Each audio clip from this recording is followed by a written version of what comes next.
I live in a typical Parisian apartment, which means that every square inch of space really is a premium. As you can see, the small-ish shoe rack that we have is on its last legs.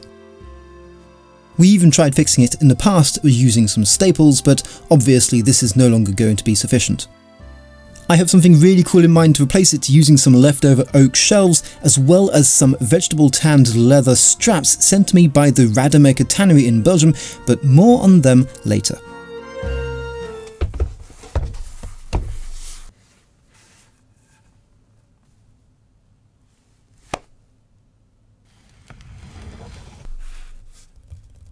I'll be using this 3M 240 grit sandpaper. It's really a bit too fine maybe for this, but it does give you a gorgeous finish, and I could start with 120 grit maybe, but this way I get the finish I want from the start and I don't have to cycle through all of the different sandpaper grits. As you can see, I'm already getting a really nice finish and the wood is starting to pop already, and I just love the colour that this is giving it.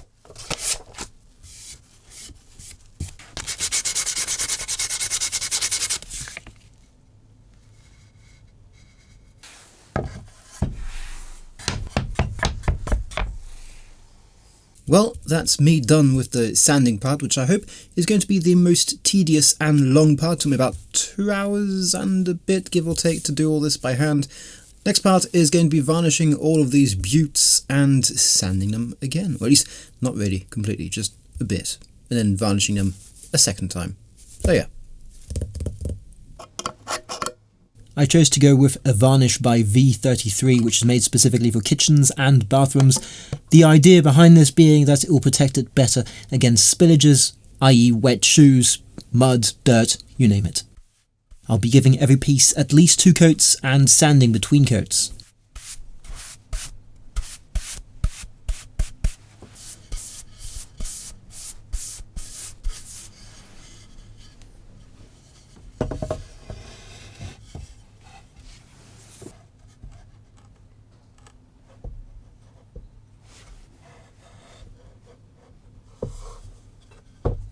They've all been varnished on the top and bottom as well as along all the sides. So all I'm going to do now is give them a very light sanding with this 240 grit sandpaper and then go ahead and varnish them once more on the top and the sides only.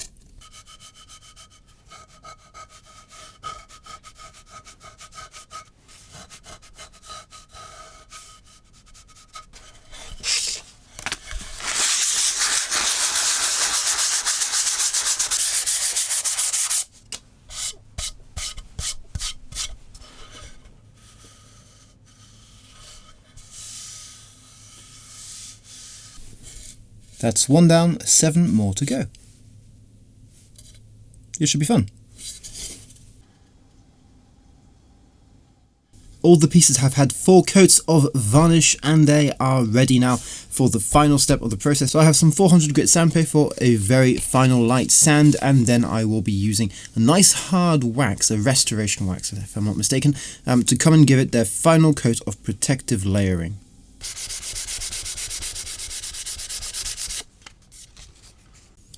As you can see, the sandpaper is actually gunking up really fast with the varnish that's coming off, but I actually want that because I don't want an absolute true 400 grit. I want it to be as soft as possible at this point and just give it the very, very slightest of touch-ups.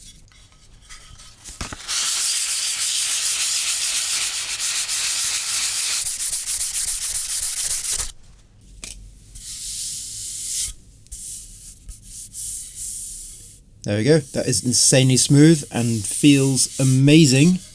It looks really nice too. I love this matte finish. All of the pieces are now done and I want to give this a nice coat of hard wax to give my wood the final protection that it deserves. This stuff smells amazing, is really easy to put on with a bit of steel wool, let it dry and then buff off the excess, and it works really well at keeping the wood protected from any moisture, any water that might drop onto it, giving it a really nice shine and just helping protect it for years and years to come.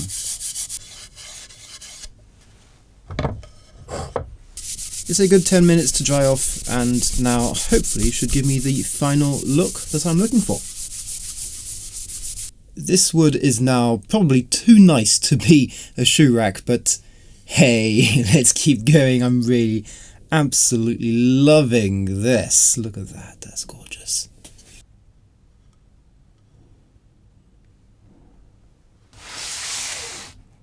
The Radermecker tannery in Belgium is the tannery I've been working with for the last few years for all my leather needs, or at least for the most premium leather needs. They have some amazing vegetable tanned leather, and here are some gorgeous examples of that. I work with them for anything from bags to card holders to belts, and today this is their Niagara leather that I chose to use. It's, as I mentioned, vegetable tanned leather aniline dye, which means it's going to be dyed all the way through nice and evenly, so if you're skiving or if you're going to be beveling the edges, you'll get that same nice colour to it. Part of the tanning process involves dipping the leather into a tallow bath, which is basically adding some of those natural waxes and oils back into the leather, meaning that although it doesn't feel waxed or it doesn't feel oily at all, it's going to be much more resistant in time. They very generously sent over this leather for me to use today, so please help them out, help me out, and go and check out the website with the link down below in the description.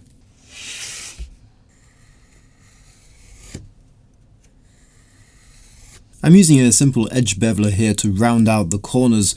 As it stands, the leather straps come with a very sharp 90-degree cut all along, which is totally normal and understandable, and is what you expect. So just to make sure that it's a bit less abrasive to any clothing or anything that might be against it, although I don't expect it to be really abrasive, but just to make sure that everything slides in and out easily, I want to make sure that it gets a nice rounded out edge.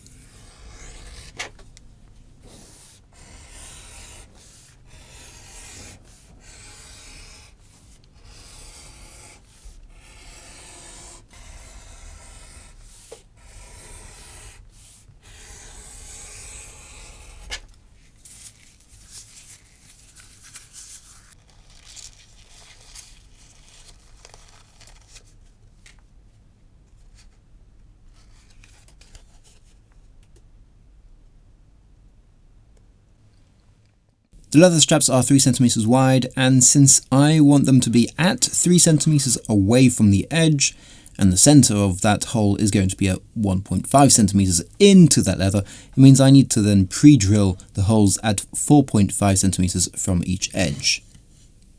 So let's mark out where my holes should be and get drilling.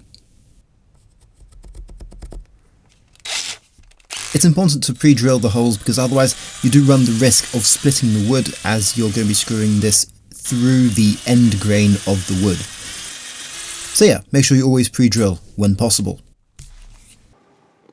Next is to mark out the holes and punch them all along the straps, respecting of course the very handy and trusty guide that I've made myself.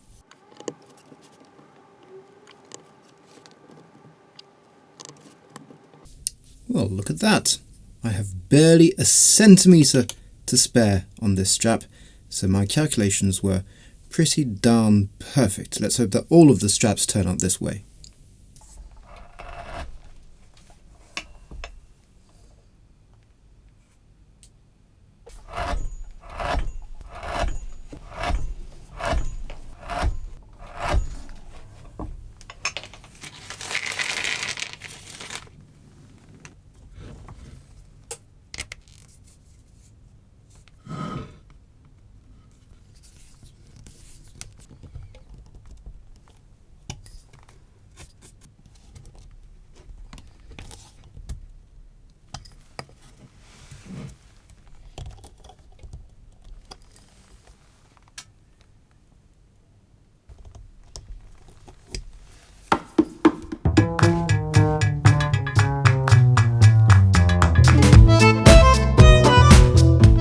Here is the finished result, guys, and compared to the original, it is so much better. I absolutely love the look and feel of it, the sturdiness, the way it sort of like floats down there, and really does enable us to stack more shoes in an even smaller space than the previous shoe rack. So all in all, we are really happy with the result, but I'd love to know your thoughts about this in the comments below. Once more, I'd like to thank Radermecker, who helped us out a lot for this video. Again, the links to their website will be down there in the description below. Do go and check them out. They have some gorgeous offerings for vegetable tanned leathers if you're in Europe, or even if you want to ship them overseas, you can definitely do that. As always guys, thanks a ton for watching this video. Hopefully you've enjoyed, hopefully you've learned something, and hopefully I'll see you very soon for some more crafting.